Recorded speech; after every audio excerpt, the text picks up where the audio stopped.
dear students. Hope you all revised the topics that we learned in the previous class. Today, I am going to tell you about an important life process in the world, that is photosynthesis. Chapter 9. How plants make food. We need food to provide us energy. This energy is used by our body to do work and also for our growth. Plants also need energy to grow and bear fruits and flowers. Plants are the only living beings that can prepare their own food using energy from the sun. The process by which plants make food is called photosynthesis.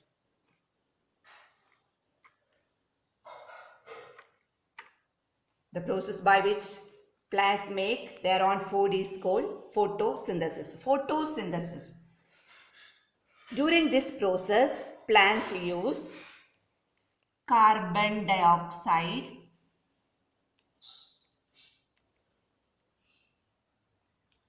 water, and energy from sunlight. This process is called photosynthesis. Photosynthesis comes from two words, photo and synthesis. Photo means light. Synthesis means to put together.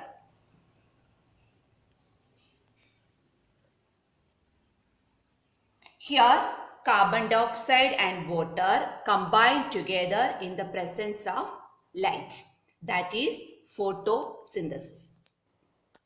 Photosynthesis takes place in the leaves. You know, most plants are green in color. They look green because of their leaves. Leaves have a green substance called chlorophyll that gives them to the green color. Chlorophyll gives green color to the leaves. They use chlorophyll to make food. So, let us learn about different parts of a leaf to understand this process better. Look at this leaf. The thin, flat part of the leaf is called the leaf blade or lamina. The thin, flat portion of the leaf is called lamina or leaf blade. The part of the leaf that connects lamina to the stem is called the stalk. Then the line that runs through the center of the leaf is called the mid-rib or mid-vein.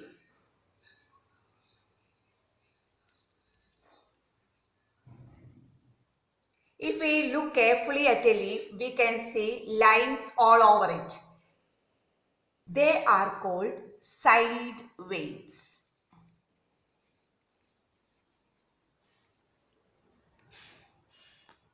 On the underside of the leaves, there are very small openings. They are called stomata.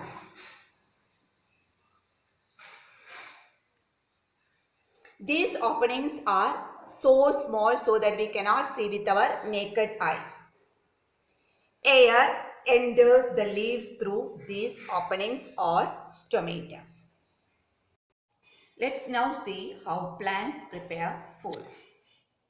Plants need water, carbon dioxide and sunlight to make food. Water. From where did they get water? They get water from the soil. Do you know which part of the plant absorb water from the soil? Roots, isn't it? The roots of the plant absorbs water from the soil. The root absorbs water from the soil and it carries to the stem, and the stem then sends it to the leaves. The veins on the leaf takes water from the stem and passes it to all parts of the leaf. And then carbon dioxide. They get carbon dioxide from the atmosphere, and the carbon dioxide enters through the stomata. Carbon dioxide enters through the stomata. So now water is here and carbon dioxide is also here, isn't it? And then they combine together in using the energy from the sun. So the leaf uses the energy of sunlight and changes carbon dioxide and water into a kind of sugar, which is the food. So water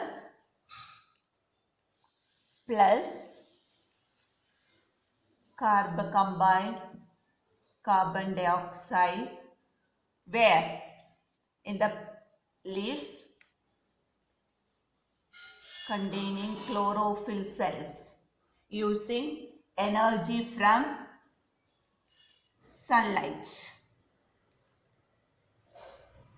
It prepares a kind of sugar called glucose.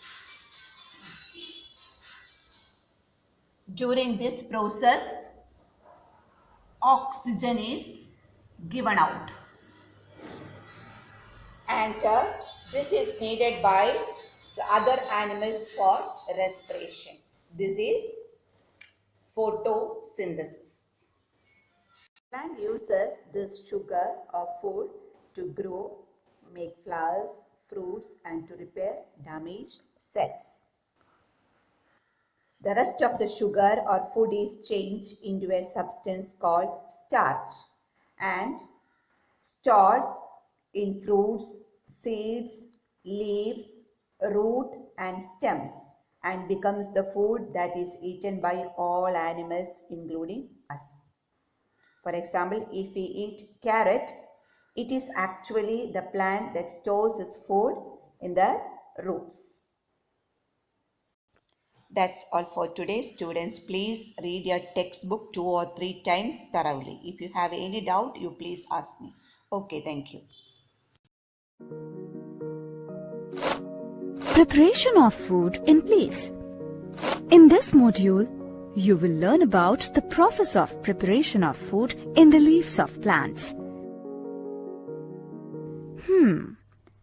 Seems like Sid is waiting for lunch while his mom is cooking his favorite dish. Let's go and see what Sid's mother is cooking. You can see that cooking a dish requires so many different ingredients.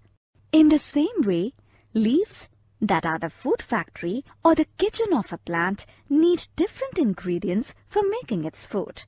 These ingredients include water from the soil, carbon dioxide from the air, and sunlight. Water from the soil is absorbed by the roots of the plant.